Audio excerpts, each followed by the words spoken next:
Wesh la compagnie.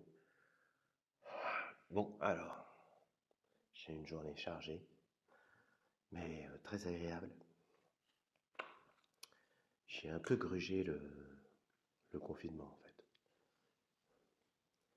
Et du coup, en fait, je n'ai pas pu faire ma vidéo habituelle aux heures habituelles. Mais comme j'aime me tenir au protocole, même épuisé, je la fais. Pour vous dire à quel point je me consacre, en fait. Voilà. Au passage, j'ai remarqué qu'il y avait un max de policiers. Il y avait des colonnes entières de cars de CRS le long du boulevard Magenta, le long enfin un peu partout. Et puis plus je me suis approché du troisième arrondissement, moins il y en avait.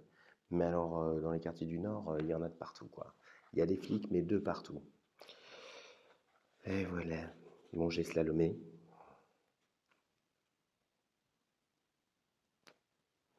C'était un peu stressant. Mais je ne me suis pas pris de prunes. Et ça, c'est bien. Voilà. Ce qui m'a permis d'aller me confiner ailleurs. Et mais je suis de retour. Alors on en était où? On en était page. Blou. Ah voilà. 123. Il contrôle toute ma vie, le moindre de mes faits et gestes. Il décide à quelle heure je dois me lever, me laver, manger, si je suis autorisé à parler, comment me couper les cheveux, m'habiller ou marcher et combien de temps pour le faire, quel livre lire, si jamais je peux en lire. Car parfois, chérie, s'excuse-t-il, c'est trop compliqué pour toi. Il prétend qu'il me protège, il m'assigne à domicile, il dit qu'il n'y a qu'une façon d'aimer, c'est être fidèle au sens moyenâgeux, il parle avec emphase du système féodal de l'amour. Il limite et compartimente mon temps, mon espace, il décide de tout cela sans en avoir l'air, mais si par exemple j'ouvre les yeux alors que ce n'est pas l'heure, il se réveille à son tour et panique en me demandant « Mais pourquoi me fais-tu ça ?» Pour le calmer, je dois me conformer scrupuleusement à l'emploi du temps qu'il a décidé pour moi et qu'il a pris soin de matérialiser. Il m'a offert un agenda papier où toute ma vie est notée, parce que, me dit-il, sinon, tu ne vas pas y arriver à vivre. Waouh! Waouh! La putain de relation d'emprise. C'est quoi être fidèle au sens moyenâgeux? Je connais. C'est la fidèle, c'est la foi, en fait. Bon, être fidèle, il n'y a pas de sens moyenâgeux. On est fidèle ou on n'est pas fidèle, en fait. Je me demande bien, qu'est-ce que c'est? Si quelqu'un sait ce que c'est être fidèle au sens moyenâgeux. En tout cas,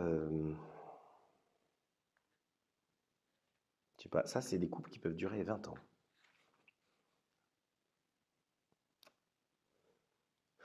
Faut aimer quoi.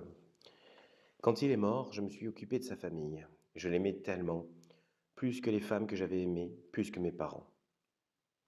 C'était mon ami, mon seul véritable ami. Il avait un fils encore jeune, je ne pouvais pas laisser tomber sa femme. Je l'ai demandé en mariage. Je crois qu'elle avait toujours été un peu amoureuse de moi, et puis elle se sentait triste et très seule. J'ai rompu avec ma compagne, pourtant j'étais très attaché à elle, pas autant qu'à lui, mais beaucoup plus qu'à sa femme. J'ai quitté une femme que j'aimais pour la femme de mon meilleur ami, une femme que je n'aimais pas, mais elle était sa femme, sa veuve. C'était difficile au début. Le deuil nous rapprochait et nous séparait en même temps. Le petit semblait inconsolable et elle se consolait si facilement dans mes bras que ça me mettait hors de moi. Mon amie, pour moi, n'était pas remplaçable. Après des années, j'ai commencé à la regarder sans penser à lui, et peu à peu, j'ai compris ce qu'il lui trouvait. Maintenant, il est possible que je l'aime, elle aussi.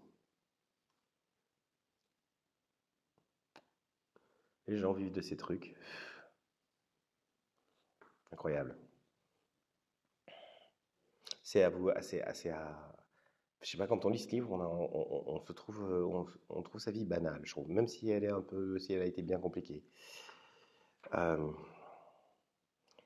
Elle me caresse, elle me parle, elle m'aide de mots et de regards. Je n'arrive pas à lui répondre, alors je lui mens. J'ai besoin d'elle pour devenir celui que je dois devenir, mais je ne suis pas sûr de l'aimer. C'est bien plus dur que ce que que ce que j'imaginais. Je suis souvent tenté d'arrêter, mais je la vois me sourire, et je ne sais plus très bien.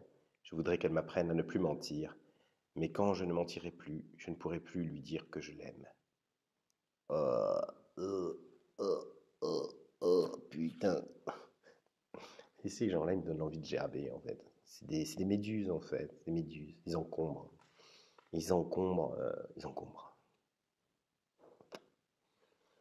Pauvre merde. C'était le jour de sa honte, la pire honte de toute sa vie, le plus beau jour de la mienne. Elle rougit encore aujourd'hui si nous l'évoquons. D'ailleurs, elle ne veut pas en parler lorsqu'on nous demande où, quand, comment nous nous sommes rencontrés. Elle était d'une distraction époustouflante. Elle est encore un peu distraite, mais beaucoup moins.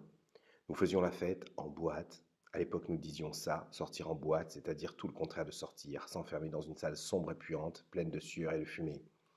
Je n'aimais pas ça, mais j'avais promis à un copain, oui, d'accord, d'y être pour son anniversaire, mais tu me feras pas le coup de foi. Les premiers jours de beau temps se bousculaient après un hiver qui avait traîné au-delà du raisonnable, et toutes les minettes avaient ressorti les jupes. Elle était là, elle dansait, dans une robe courte et légère. Aérienne, la robe, la fille.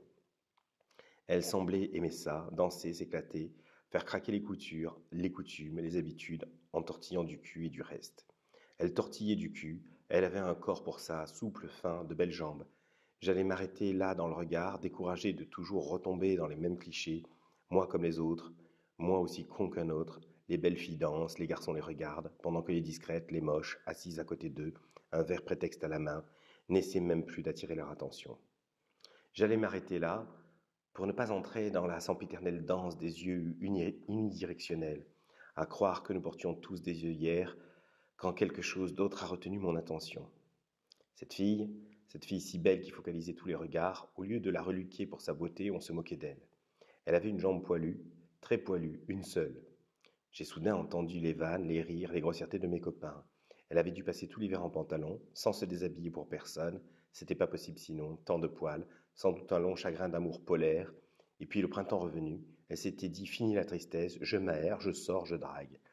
Mais pour je ne savais quelle raison, le coup de fil d'une amie, me dira-t-elle plus tard, en s'épilant, elle avait oublié une jambe entière et ne s'en était pas encore aperçue. Voilà comment je suis tombé amoureux d'elle, immédiatement, troublé par son oubli énorme, et puis tout ce qui a suivi, sa honte terrible quand quelqu'un finit par le lui dire, sa fuite, sa débandade, et ma course pour la rattraper. Moi, waouh. C'est génial, si c'est vraiment arrivé, c'est génial. C'est énorme en fait. Alors là, c'est un fragment d'une seule phrase. Nous n'avons jamais pleuré en même temps. C'est bien. C'est bien parce que si vous pleurez en même temps, lequel console l'autre? Alors, le suivant. J'ai déplié le plan de la ville. J'ai vu tous ces endroits où nous allions, elle et moi. J'ai pris des crayons de couleur pour suivre nos chemins, nos habitudes, colorier nos cinémas, nos théâtres, sa piscine, ma bibliothèque, les rues de nos amis, nos librairies, nos restaurants, nos parcs. J'ai retracé sur le plan toute notre topographie intime. Plus personne ne fait ça avec les smartphones, Google Maps, etc. Mais Google Maps le fait tout seul, hein. Je ne sais pas si vous êtes au courant. Moi, j'ai découvert qu'il y avait la fonction trajet dans Gmail. Et en fait, qui est active d'office. Et du coup, j'ai vu que Google me traçait, mais depuis des années. Et donc, vous choisissez une date d'il y a 3 ans, 4 ans, et vous avez les trajets exacts. Si vous êtes arrêté un quart d'heure ou 13 minutes à tel endroit, ça vous dit l'endroit du café. Un truc de fou furieux, en fait. Et du coup, j'ai eu envie de le désactiver. Mais j'étais tellement content de retrouver, mais vraiment dans un détail hallucinant, le nombre de kilomètres, les temps d'arrêt, en fait, des étapes, etc. Je me suis dit, j'en ai rien à foutre que la NSA me suive au centimètre près en avant. Et donc, je l'ai laissé. Et c'est intéressant, en fait. Ça dit après les chemins répétitifs. C'est super intéressant. Et quand on revient dans les années, on se dit, on se souvient de certaines choses, et puis en voyage, et puis d'un seul coup, des choses dont on ne se souvenait pas, quoi, des arrêts à tel café ou tel truc. Et on s'en souvient en le voyant dans le trajet. Ce ne sont pas des photos, c'est pas des souvenirs déclenchés par des photos, c'est pas des souvenirs, c'est des trucs oubliés, mais c'est déclenché par le Google Maps en fait. On voit, c'est trajet avec un S, vous allez voir. Vous flipperez bien votre race, croyez-moi. Si vous avez un compte Gmail, bien sûr. Mais bon, tout le monde a un compte Gmail, bien sûr. Et pourquoi tu dis bien sûr, bien sûr? Eh bien, parce que c'est beau, bien sûr. Le seul mot un peu comme ça que j'ai jamais réussi à bien employer, c'est néanmoins. J'ai jamais rien compris à néanmoins. Qu'est-ce que ça veut dire néanmoins? Je sais pas, ça me fait. J'ai les fils qui se touchent. J'arrive jamais à comprendre une phrase avec néanmoins.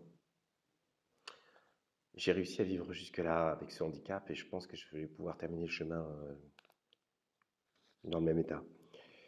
Je me suis reporté au diagnostic des problèmes. Cette chaîne n'existe pas. Elle n'est sur aucun problème, elle n'est sur aucun programme, ni TéléZ, ni Télé 7 jours, ni même sur Télérama, ni sur Internet. Il hausse les épaules. En appuyant sur la touche Liste Fav, qui affiche la liste des favoris, elle n'apparaît pas. Elle n'apparaît nulle part. Dans le diagnostic des problèmes, il y a cette hypothèse, liaison défectueuse.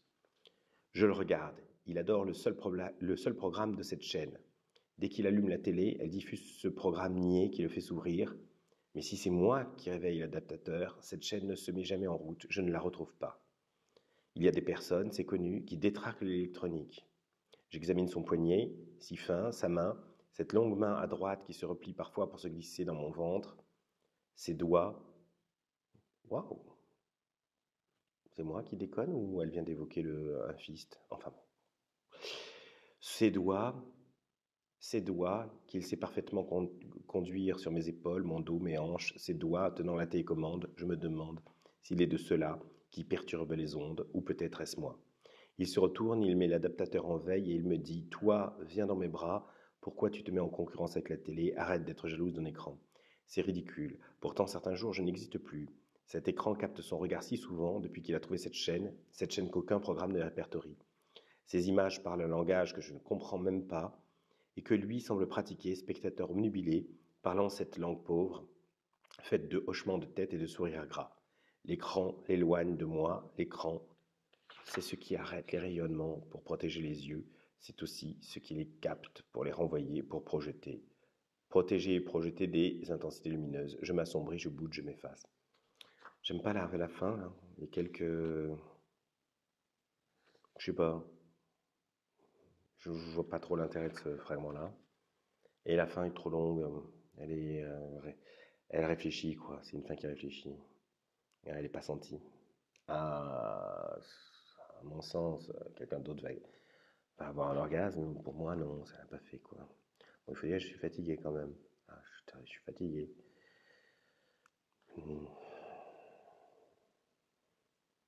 Dans le train, cet homme à côté de moi sort une petite serviette de son sac. Je me demande si c'est pour aller se débarbouiller dans les toilettes. Non, c'est une toute petite serviette pour s'endormir en voyage. Il la met sous sa joue, près de sa bouche, sans doute pour que ça soit plus doux, plus confortable. Je vois ses yeux se fermer, puis ses lèvres s'entr'ouvrir et un peu de salive mouiller son menton. La serviette est là pour éponger l'excès d'eau du sommeil. Au réveil, elle tombe et à la descente du train, il l'oublie. Je le rattrape et la lui rapporte. Ah bon? Spécial, la fille. Elle récupère une serviette pleine de bave pour la rapporter à un mec qui dormait dans le même compartiment, avec ses petites serviettes. En plus, le mec prévoyant, quoi. Il a la petite serviette, il met sous le menton, puis il bave, puis il oublie la serviette, puis il l'attrape et... Il y a un mystère, hein. Les femmes sont un vrai mystère, quoi, je veux dire. J'ai du mal à y croire, en fait, à ça. Très, très bizarre. Parce qu'à la rigueur, la serviette pleine de bave, la rapporter, bon, déjà c'est bizarre, mais essayer d'entrer en contact avec un mec qui prévoit une petite serviette à mettre sous son menton pendant son trajet en train pour pouvoir baver dessus, c'est ça qui, moi, je me retiendrai totalement, en fait, même de lui dire bonjour, en fait. Non, vous, ça, je sais pas, ça déclencherait, je sais pas. Moi, je suis pas une femme, hein. Je peux pas savoir, hein. Alors, je suis vraiment fatigué, il faut que j'aille dormir. Je suis amoureux d'une fille aux élastiques. Elle en a partout, sur elle et avec elle, partout dans la maison aussi. Aux poignets, comme des bracelets, ils ne sont là qu'en attente de servir. Aux chevilles, si jamais l'une de ses chaussettes défaillait, ou s'il lui prenait l'envie d'aller faire un tour à vélo. Autour de ses nombreux carnets pour les fermer, ou retenir les feuillets ajoutés. Dans son livre du moment, comme marque-page. Les élastiques sont passés au travers du livre, dans la tranche, retenant les pages comme des mèches de cheveux. Deux couettes, parfois jumelles, quand elle en est au milieu. Sur les montants des chaises, des poignées, des portes et des fenêtres, autour des boîtes Tupperware, même de celles qui ferment bien, on ne sait jamais.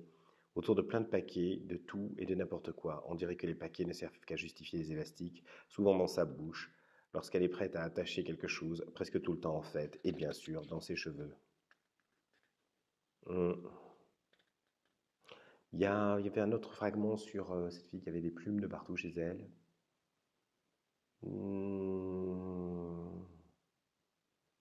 Non, je sais pas. Est-ce que c'est un procédé paganien qui consiste quand même à, comme ça, à systématiser Bon, là aussi, c'est du fétichisme. C'est vraiment un livre très très. C'est un livre à plein de niveaux différents fétichistes, qui met en œuvre des personnages fétichistes qui fonctionnent avec, qui a souvent de fragments, de détails, enfin, bref, c'est pas une critique, hein. Il n'y a qu'une seule façon d'aimer, c'est comme ça. Mais c'est patent, quoi. Quand il y a des moments, c'est tellement évident que ça fait bizarre. Il est si loin de moi, il n'est plus qu'une idée dans mes rêves. Il est ce qu'il y a de plus loin. Ouais. Elle essaie de se convaincre. Il y a quelque chose qui m'a toujours plu dans la théorie psychanalytique, c'est tout ce qui tournait autour du déni.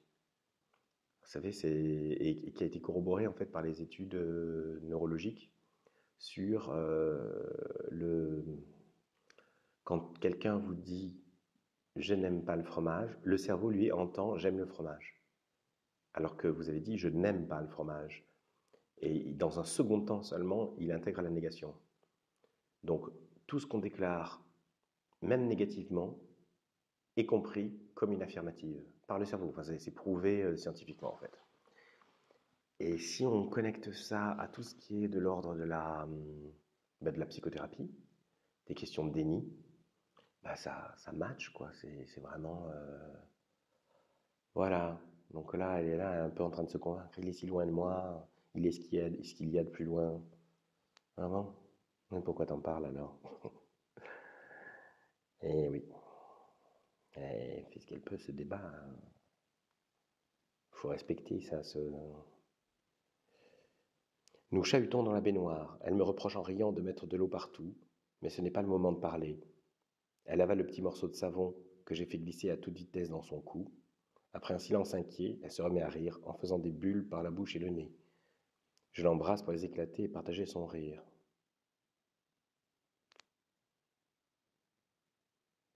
Étrange, parce que pour qui a goûté, ce serait une longue histoire, mais je l'ai fait, du savon, je veux dire, c'est goûter, ça tue personne, hein, mais on rigole pas derrière, hein. C'est très très pénible hein, de mâcher un bout de savon ou de l'avaler. Donc je sais pas comment elle a pu s'amuser ou faire des bulles, ça pique, ça... Même ça, un pur savon de Marseille à 2 balles, ça défonce les sinus. Au début, nouvelle et confuse, je me suis laissé tomber dans les bras qu'il venait d'ouvrir pour moi. Je n'étais entré en maison de retraite que sous la pression de mes enfants. Je me sentais perdu, je me sentais trahi. Il était là, il me réconfortait, il me proposait une histoire d'amour consolante, à cet âge où je croyais avoir tout oublié de l'amour. Quand j'ai retrouvé mes marques, il m'a quitté. Je n'avais rien oublié de l'amour, ça fait toujours aussi mal. Il s'est tourné vers une pensionnaire qui commence à avoir des signes de démence, avec des troubles de la mémoire. Une aide-soignante m'a demandé d'arrêter de pleurer. Elle m'a dit qu'il n'en valait pas la peine. Elle le connaît depuis longtemps, il ne s'attache qu'à des femmes désorientées. Il veut qu'elles aient besoin de lui. Quand elles se remettent un peu, comme vous, il les abandonne. C'est signe que vous allez mieux. Eh bien. Mhm. Il n'aime pas les emballages de carton ou de plastique. Dès que nous rentrons des courses, c'est le grand déballage. Toutes les commissions, disposées en tas bien classés sur la grande table de la cuisine, sont reconditionnées dans des bocaux en verre préparés à l'avance. Je m'assois et je le regarde faire. Ses mains agiles et automatiques trient, versent, ferment. Moi, j'ai un peu un problème avec les gens super organisés parce que je suis partagé entre l'envie, l'admiration. Je me dis, waouh, ils ordonnent, ils font le truc, tout est toujours carré, ils savent où sont les choses et tout ça. Et en même temps, ça me fait flipper. Je, je sais pas. J'aimerais être comme ça, et en même temps, c'est hors de question. Je veux dire, en même temps, théoriquement, dans ma tête, c'est à la fois, j'aimerais être comme ça, et en même temps, c'est hors de question. Si j'étais comme ça, je me ferais peur à moi-même, en fait. Mais c'est pratique, hein, c'est pratique. Euh, et bon, le mec qui met tout en bocaux, c'est le même qui plie la petite serviette sous son menton pour baver dans le train. C'est le type qui repasse ses caleçons, enfin vous voyez quoi. Plutôt crever à mon avis. Alors, plutôt crever que d'être quelqu'un comme ça en fait. Plutôt finir SDF cradingue quoi. Plutôt que d'être ça. Je sais pas d'où ça me vient mais... Depuis que j'ai rencontré, des éléments manœuvrent en moi. J'entends de temps en temps le déclic des pièces dans mon corps, je ressens le souple roulement des engrenages, tout le lent et délicat travail de rouage que je ne soupçonnais même pas. Je ne sais pas quelle fraction de moi joue, ni comment elles s'entraînent les unes les autres. Je suis à l'écoute de ces rénovations dans ma carcasse soudain docile. Ça bouge, mais qu'est-ce qui bouge? Elle fait changer mon corps, le remue de fond en comble sans violence. Elle modifie mon intérieur, elle a juste gardé l'ossature et la peau, elle réagence tout dedans, je ne comprends pas ce qui se passe. Très abstrait ces jeux-là. Je suis passé à côté. J'ai j'ai glissé dessus comme de l'eau sur une toile cirée bretonne en fait. Je suis vraiment fatigué. Ah. Hum.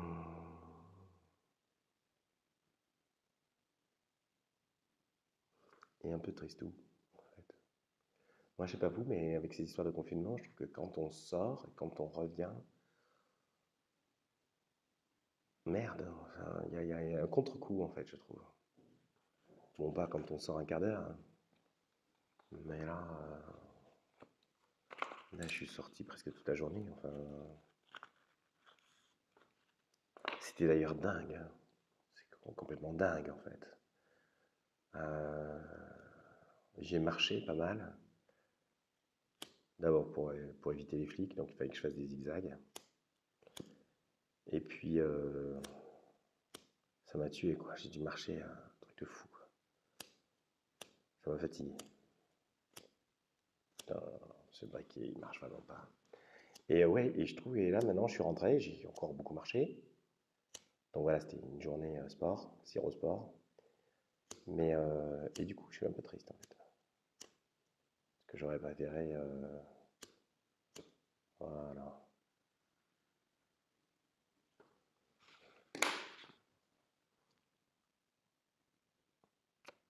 Techniquement, je vais le confier ici, j'aurais préféré passer quelques jours ailleurs.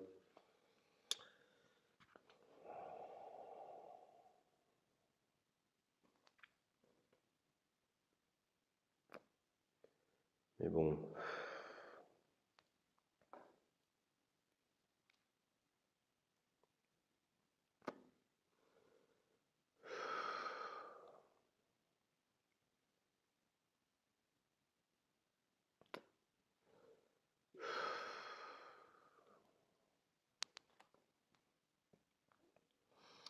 Alors,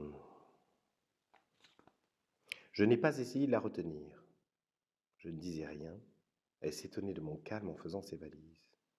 Je restais à lire dans le fauteuil comme si son départ ne signifiait rien, comme si tout, autour de moi, n'était pas en train de disparaître avec elle. Elle m'a dit « bon, j'y vais ». J'ai entendu la porte se refermer, je suis resté dans le fauteuil, mon livre à la main. J'ai même, je crois, tourné une page à ce moment-là pour continuer la phrase commencée. J'ai alors senti un chaud mouvement dans mes jambes. Elle n'avait pas emmené son chat. Je l'ai saisi par le cou. Je suis allé le noyer en enfonçant sa tête dans les toilettes. Il ne s'est pas débattu. Là, il y a du nerf. Là, ah oui, merde, j'ai pas fait la présentation. Je me suis dit que tout le monde savait. Nous d'Emmanuel Pagano. Enfin, je veux dire... Enfin, je continue. Nous d'Emmanuel Pagano. J'aurais dû le faire au début. Putain.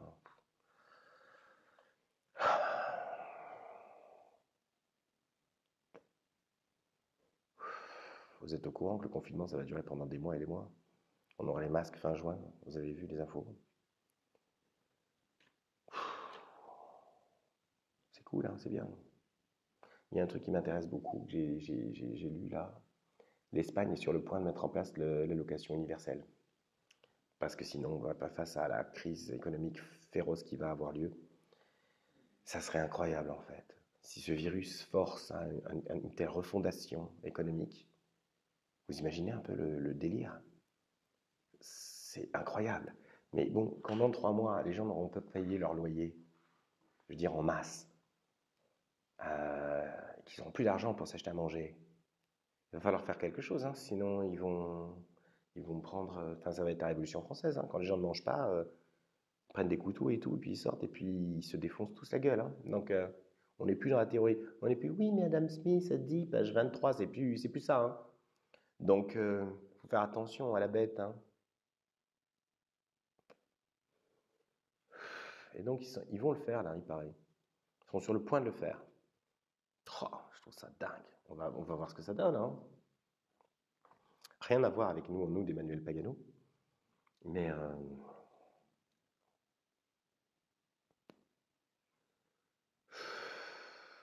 très bizarre. Je me sens à la fois fatigué, détendu et un peu tristou.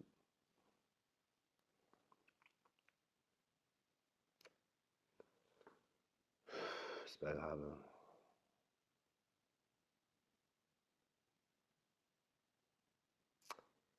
Il est venu 3 fois chez moi et je l'ai aimé comme jamais je n'avais aimé. Il n'est pas revenu, ça fait plusieurs semaines déjà. Mais je ne débande pas, je vis avec un désir de lui permanent. Tout le reste est stérile, ma jeunesse inutile, mon travail absurde, je suis dans une vacance que rien ne divertit. Il n'est venu que 3 fois, mais c'était suffisant pour remplir tout mon espace. Maintenant mon appartement est inhabité, je m'assois dans un désert, le sexe dressé dans le vide. C'est vous aussi. Il y a cette question, en fait, de la magie, l'ensorcellement, tout ça, qui paraissent n'être que des mots. Et, mais quand on a été comme ça, envoûté, l'envoûtement, on sait que ce ne sont pas que des mots, c'est un phénomène, en fait, c'est quelque chose, quoi.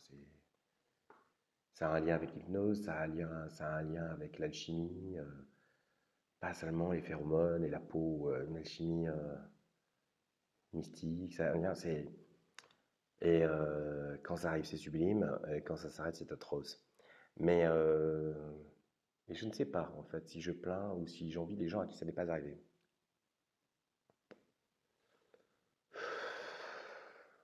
Bon, sur le moment, on les plaint. Et puis quand ça s'est arrêté, on les envie. Les gens à qui ça n'est pas arrivé, ça.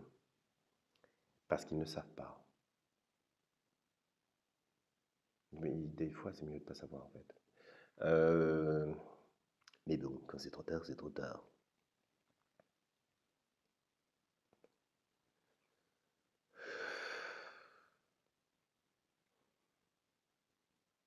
Il était inaccessible, absorbé par son travail, ses amis, sa vie sociale.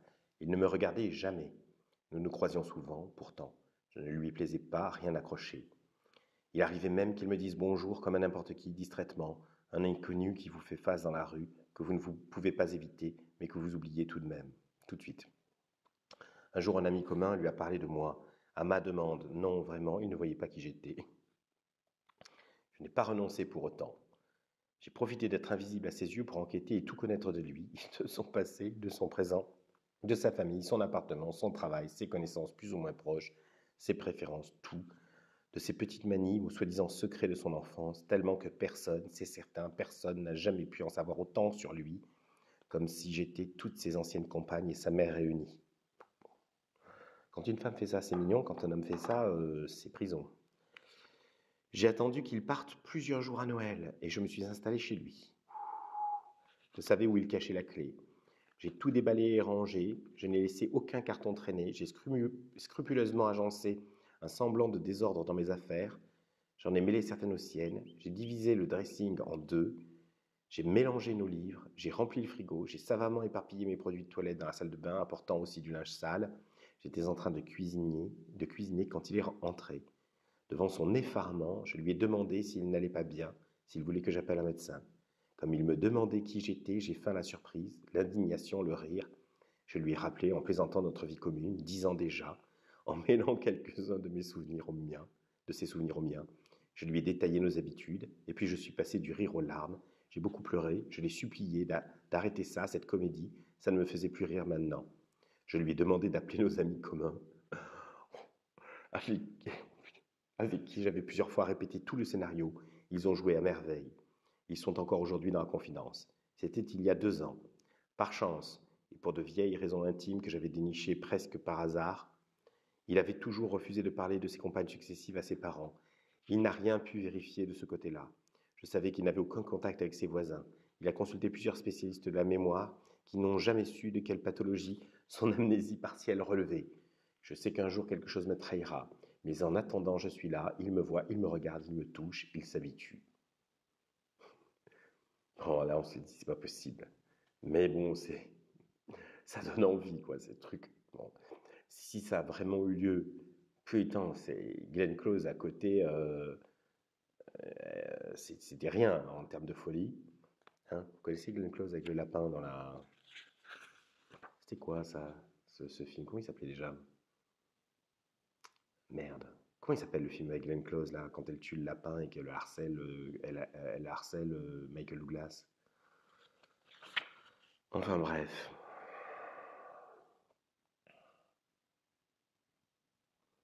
Je l'ai entendu démarrer et quand je suis sorti, la poussière du chemin soulevée par sa voiture était encore dans l'air. Elle m'a piqué les yeux. C'est pour ça que j'ai pleuré. Il y a plein de gens qui se font lourder là, hein, dans ce livre. Bon, c'est une expérience l'abandon. Hein. L'abandon, c'est une expérience.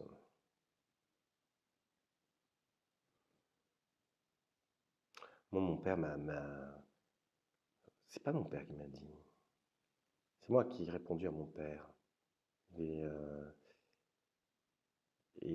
j'avais donné un plafond, en fait, qui était de ne pas me faire quitter plus de 10 fois par la même femme. Et ce plafond a été atteint assez rapidement, en fait. Et, euh, et mon père même, qui m'exhortait à déstocker, j'avais répondu ça en rigolant, en fait. Puis c'est arrivé.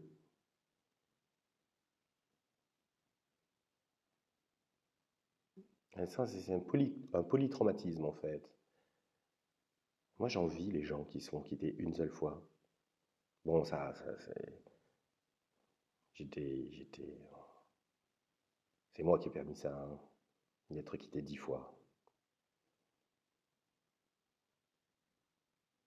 Bon, puis, c'est pas arrivé qu'à moi, hein. C'est arrivé à d'autres personnes. Hein. C'est une sorte de folie, en fait. Ça m'arrivera plus.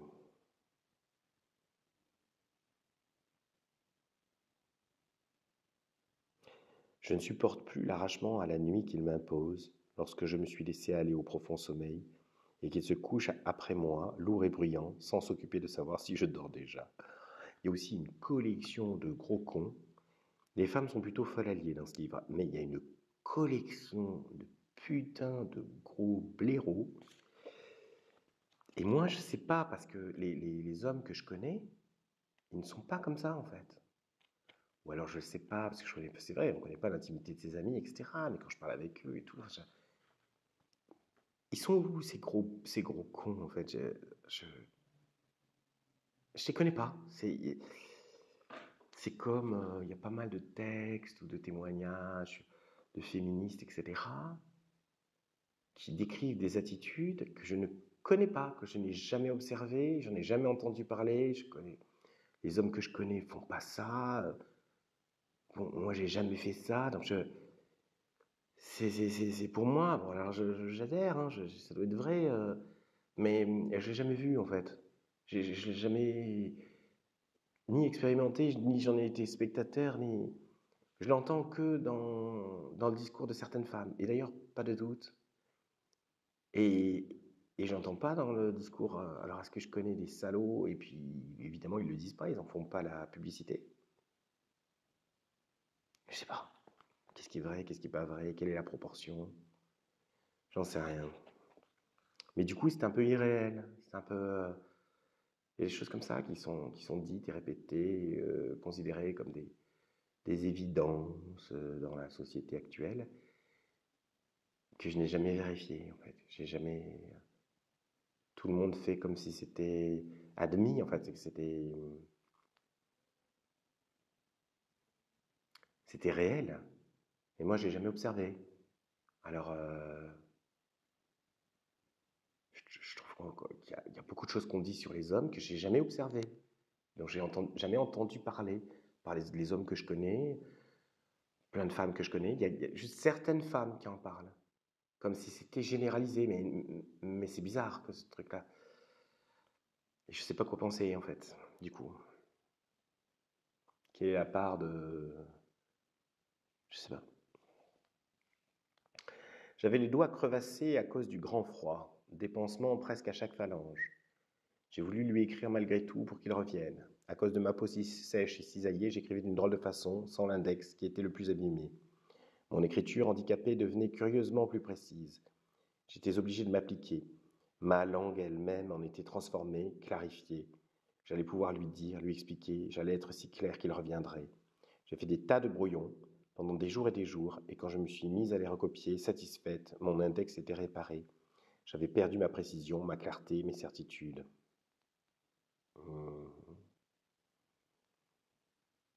Ça, c'est quelque chose quand même, tout le monde se retrouve à un moment à vouloir expliquer quelque chose à l'autre. Dans le cadre d'un couple qui fonctionne, c'est normal en fait, c'est bien. Mais dans le cadre d'une rupture, ça sert à rien. Ça ne sert à rien. Il ne s'agit pas de convaincre l'autre en fait. C'est pas le bon étage en fait. Il y a les Anglais qui ont un proverbe. euh, You can change her mood, but not her mind. Ou un truc comme ça. Ah non, j'ai un accent de folie. Hein. Mais bon, je me fais comprendre, ça suffit. L'anglais, c'est quand même une langue de mode d'emploi, faut pas déconner. Hein. Eh bien, cette question, en fait, qui est qu'on ne peut pas changer l'humeur, l'état d'esprit, en fait. Pas l'état d'esprit, l'état d'âme, voilà. On ne peut pas changer l'état d'âme de quelqu'un en essayant de le convaincre ou de lui démontrer. Alors, tu vois, Pythagore a dit que c'est fini, en fait. C'est pas comme ça que ça se joue. Et du coup, c'est révoltant, en fait. C'est révoltant. C'est ça qui est révoltant. C'est l'aspect absolument non rationnel, en fait, d'une séparation, toujours. Euh, c'est pas rationnel, mais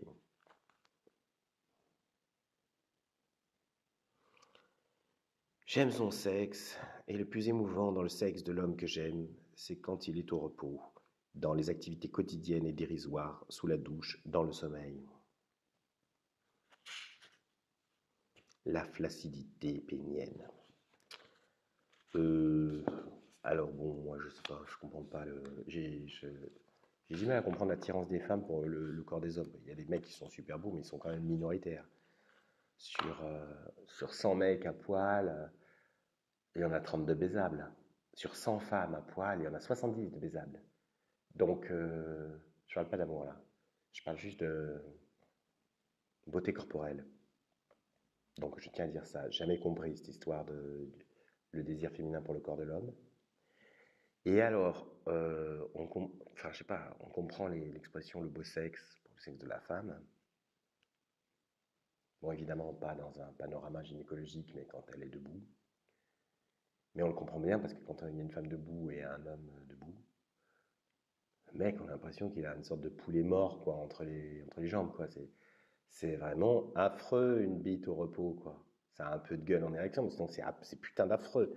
Alors elle est amoureuse, elle flash sur sa bite flaccide. Ça aussi, c'est fascinant. Quoi. Est-ce qu'il y a un truc plus répugnant qu'une bite flaccide? Je sais pas. Voilà. Bon, après, en même temps, je dis ça, mais je sais pas. Je trouve que le sexe, dans la vision du sexe féminin gynécologique, c'est pas laid, hein, c'est juste un peu effrayant, quoi. Donc là, je parle plus debout, quoi. Je parle vraiment. Mais le sexe d'un homme, au repos, je trouve que c'est un peu ridicule, en fait. C'est pas effrayant, c'est un peu ridicule. Et donc, je vois parfaitement comment on peut construire du désir sur l'effrayant. Je vois pas du tout comment on peut construire du désir sur le ridicule. Mais bon. Et ce sera la phrase leitmotiv de cette lecture nocturne. Je ne suis pas une femme. Je ne peux pas comprendre. Alors, il est assis en face de moi dans le tram. Casque audio sur les oreilles, il dessine. Il tient plusieurs de crayons de couleur dans une même main, réunis en bouquet. Sourd à l'extérieur mais pas aveugle, il fait, il me semble, le portrait de cette petite fille debout à côté de moi. Elle a un visage taché très beau, un masque de pigmentation sous les yeux, couvrant presque entièrement ses joues. Ce masque brun sur sa peau très pâle ensemble aux taches que nous font deviner les psys à un loup de carnaval qui serait tombé sur ses pommettes. Elle semble gênée, on doit beaucoup se moquer d'elle à l'école. Il me sourit, comme si j'étais complice de ce dessin, un vol de disgrâce. Nous devons être les seuls à la trouver si belle. Quand la petite fille descend, je m'approche de lui et je m'autorise, puisqu'il m'a souri, à regarder son carnet de croquis. Il n'a pas dessiné le visage de la petite fille, mais le mien, mon visage quelconque. J'ai rien compris. Il y a aussi pas mal de femmes audacieuses, en fait. Hein. Il y a une quantité de femmes dans ce livre qui abordent et qui parlent, qui, qui ne correspondent pas non plus à mon expérience. Hum, je sais pas, c'est sans doute très girl power, je sais pas. Bon, en même temps, elles le font délicatement dans le livre. Mais, je sais pas, peut-être que ouais, je suis pas abordable, alors c'est pour ça que ça ne correspond pas à mon expérience. Ou alors je laisse pas, ce serait plutôt ça, je laisse pas le temps à une femme de m'aborder, si elle me plaît, je l'aborde. Hum. On va se dire ça, sinon ça veut dire que c'est mal barré. Or quand même, je veux dire, ça va. Putain, je me demande, je vais essayer comme ça d'être plus dans la passivité.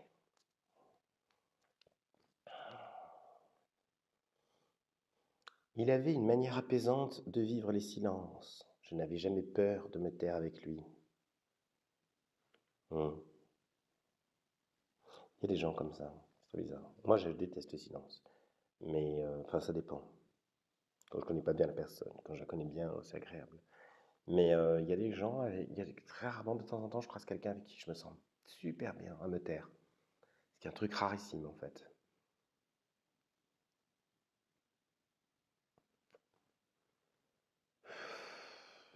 Et j'aimerais bien rester à côté de ces personnes-là qui me font taire.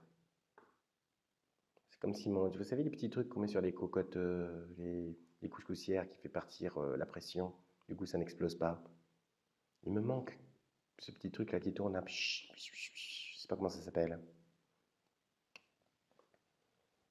Peut-être que c'est ces gens-là en fait. Ce sont des petites.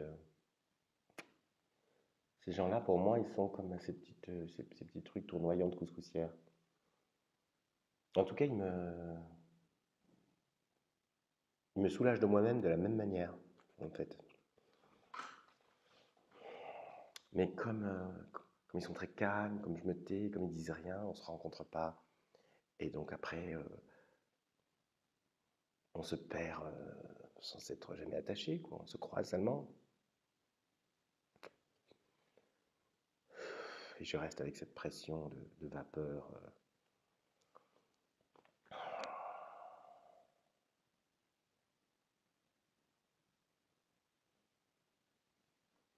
qui fait une bonne part de l'intérêt qu'on peut me porter et qui a toujours fait une bonne part des,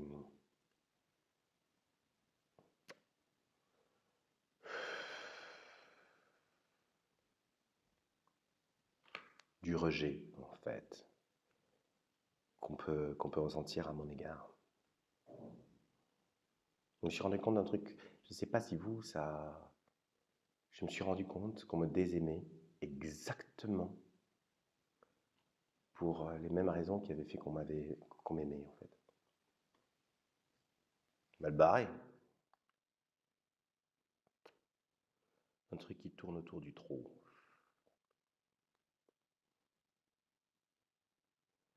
Bon, mais quelquefois, ça a duré très longtemps. Alors, soit on m'a aimé longtemps, soit on a mis beaucoup de temps à me désaimer. Dans les deux cas, ça a duré, donc...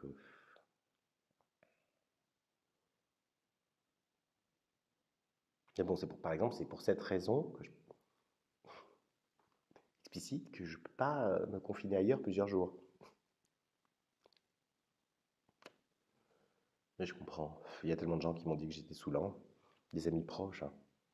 Mes amis proches, les gens qui sont mes proches, qui sont restés, qui sont là quelquefois depuis 30 ans, les gens qui m'aiment en fait, sont ceux qui sont capables de m'interrompre gentiment ou fermement. Et ce sont aussi des gens qui ont quelque chose à dire. Ou ce sont des gens avec qui j'ai couché, avec qui je peux me taire du coup.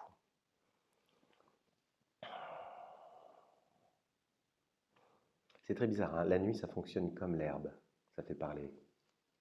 Faut que je me méfie. Alors on en est où? Avant de rentrer du travail, elle se change et se nettoie au vestiaire de l'atelier. Elle enlève son bleu, qui est vert, elle se passe un gant sur le visage, se lave les mains et les avant-bras, se brosse les cheveux.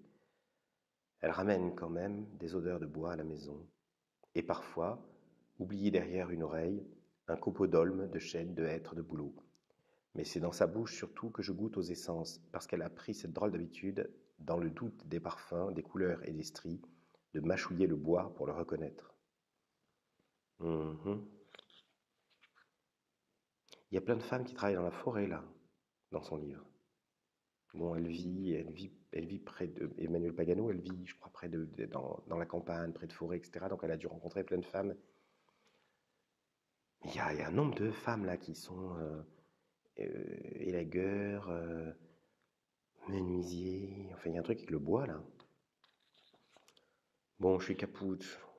On est arrivé à la page 141. On va s'arrêter là. J'ai rempli ma part du contrat. J'ai fait ma lecture du jour. C'était agréable. Et puis vraiment, il faut que j'aille dormir parce que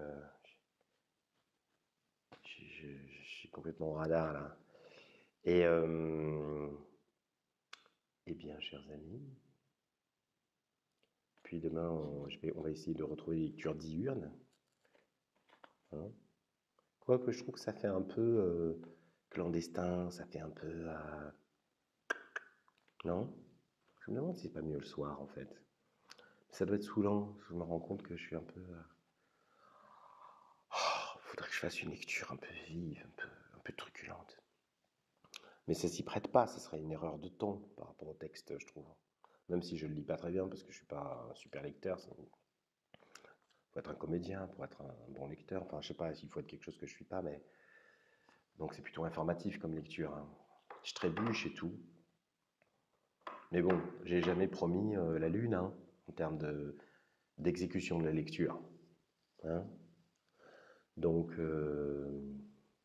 voilà. Bon, et ben donc me voilà reconfiné chez moi.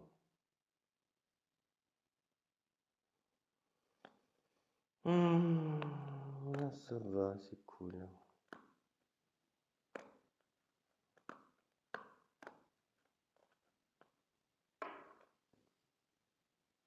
Ça fait très bizarre. On dirait Belphégor. Dans le... Il y a des tableaux comme ça de... Comment il s'appelle? Le type nain là. Toulouse-Lautrec, il y en a de deux gars avec la lumière par le bas, là, comme ça. Encore plus affreux. Des danseuses, là. Des danseuses de cabaret. Il y a deux gars qui avaient ça et Toulouse-Lautrec, ils les ont éclairés. C'est la rampe de la scène. C'est intéressant, en fait. Rien à voir avec la choucroute. Donc, mais alors vraiment rien à voir avec la choucroute. Mais, ah putain, j'ai trouvé une pharmacie avec du gel hydroalcoolique, boulevard Magenta. J'en ai acheté, mais genre, j'ai fait un stock. Après, j'étais chargé comme un mulet. Euh, je me suis dit, ça va pas. C'est peut-être la première épidémie mondiale comme ça, moderne, contemporaine. Ça va pas être la dernière, si vous voulez mon avis. Donc, mais je connais pas la marque. Du coup, après, je suis un peu j'en ai acheté plein de flacons et je me dis merde, tu vois pas que ça soit un truc faux, un truc qui tue pas toutes les bactéries. Mais par contre, c'est très beau parce qu'il y a des petites bulles dedans, immobiles. Et ça, c'est vachement beau, quoi. On dirait une inclusion plastique. Et on voit pas bien là. On dirait, c'est comme des bulles de coca, mais qui bougent pas. Mais par contre, quand on bouge, regardez, elles tremblent les boules à l'intérieur. Super beau. Ah, c'est un autre truc qui n'a rien à voir. Mais bon, c'est la vie, hein. Il s'agit de restituer la vie, hein. Aussi. Je veux dire, la lecture, ça fait partie de la vie, hein. Il n'y a pas de... Ça, là. Une sorte de gâteau avec des noix et de la confiture dessus. J'ai, pareil, boulevard Magenta, mais un peu plus loin. J'avais faim, je me l'achète en me disant ça va être une grosse merde. Putain, truc de fou. Truc de fou furieux. Mais je sais pas si je serais capable de retrouver la boulangerie. Vu que je jouais à cache-cache avec les forces de l'ordre, je passais par des petits trucs, etc. Putain, j'ai mis 1 heure et demie en marchant pour arriver à destination.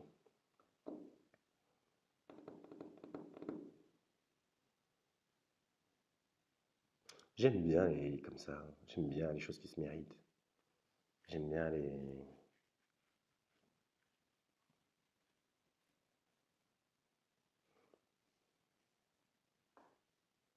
Et en même temps, j'aime bien aussi ce qui est facile.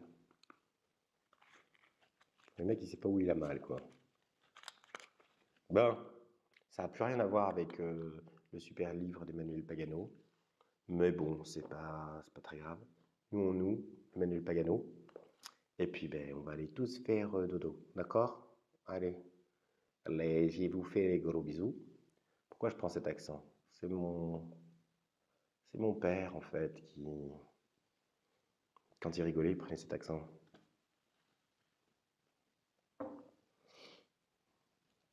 Il est algérien. Il est né à Constantine.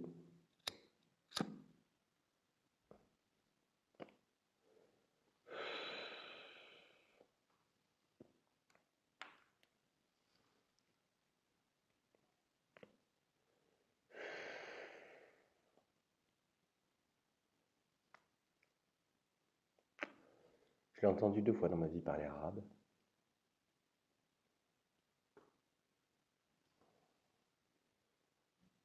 La première fois, j'étais sidéré. Une longue histoire. Il s'est retourné dans la voiture, je devais avoir 8 ans, 7-8 ans. Il m'a dit ceci.